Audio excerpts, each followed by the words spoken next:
Yeah, this is Wayne in Cave Creek, and this is part 2 of a video that I was doing on the ex-Gurkha Kukri house gripper blocker Kukri.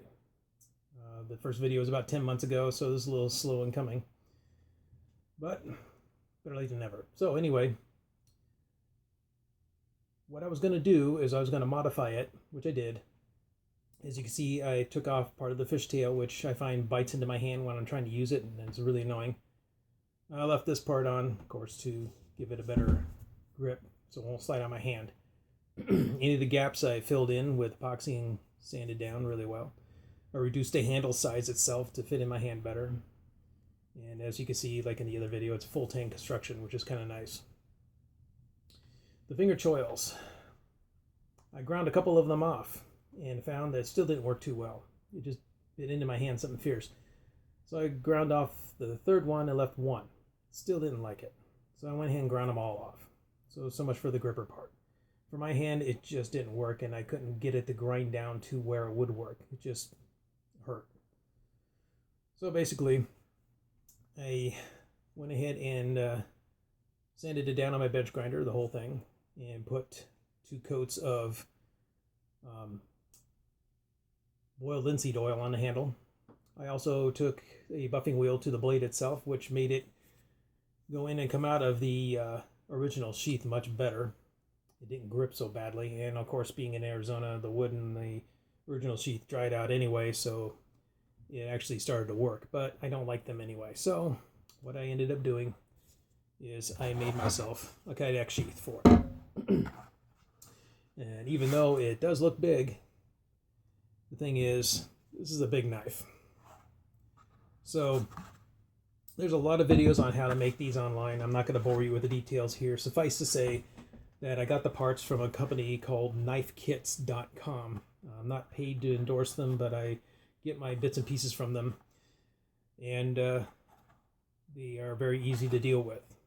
The only trick to doing this whole thing was where the knife handle goes in here. I had to use a small propane torch and soften the edges up here and move them apart slightly so that the blocker would clear.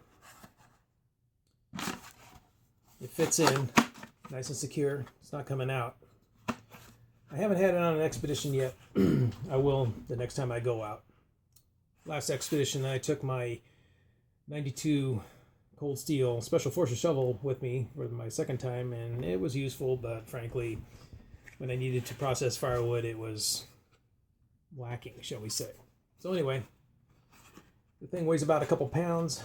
It's a big chopper, like I said in the other video. But I really like the Kydex better, I gotta say, because it will endure a whole lot. And of course, when you make these, be sure to remember that even though I put rivets in here, right where the bend in the blade is, I wouldn't recommend putting any here, because when the blade comes out, it's gotta clear. And also go back in. With my other Kukri, I mounted it on the frame of my external frame backpack right here, and in so doing was able to pull it out and use it when I had to get myself through some brush. And because of the orientation of this on my pack, I was actually able to reach back around and drop it in. You don't want it too tight, because if it's too tight, then you have to take your pack off, or you have to have your friend put it in there for you. So overall, I'm really pleased with it. I think it's going to be a really useful tool. I polished up the edge quite a bit, and it is deadly sharp. And from what I could see from the markings on the blade, it is truly water tempered along the edge.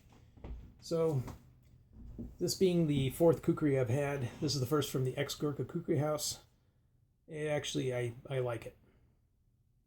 There are a lot of manufacturers out there. The Kukri house is another one I like, but they didn't offer this particular configuration the way I wanted it, which again, it didn't do me any good because the grippers had to go away.